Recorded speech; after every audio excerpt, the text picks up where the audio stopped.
महाराष्ट्रातील गव्हर्नमेंट आणि private MBBS कॉलेजसाठी कोणती ऑल इंडिया रँक सेफ आहे याचं आम्ही ॲनालिसिस केलं आहे.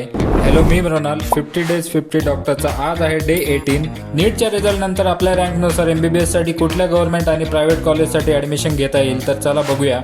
तर जनरल कॅटेगरीसाठी क्वालिफाईंग स्कोअर हा 144 आहे आणि अदर कॅटेगरीसाठी 113 आहे. महाराष्ट्रातील गव्हर्नमेंट कॉलेजमध्ये ॲडमिशन घेण्यासाठी जनरल कॅटेगरी आणि OBC कॅटेगरीसाठी 950 ते 15,000 ऑल इंडिया रँक या रेंजमध्ये असेल. त्याचप्रमाणे SC कॅटेगरीसाठी 75,000 ऑल इंडिया रँक आणि ST कॅटेगरीसाठी जवळपास 93,000 ऑल इंडिया रँकपर्यंत असेल.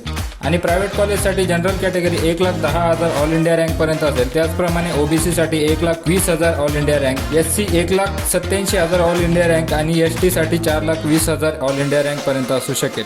जर तुम्हाला बाकीच्या मेडिकल कोर्सेससाठी जसे की BDS, BMS, BHMS, BUSC, BPT यांच्या कास्ट वाईज रँकिंग जाणून घ्यायची असेल तर आम्ही एक डिटेल PDF बनवली आहे.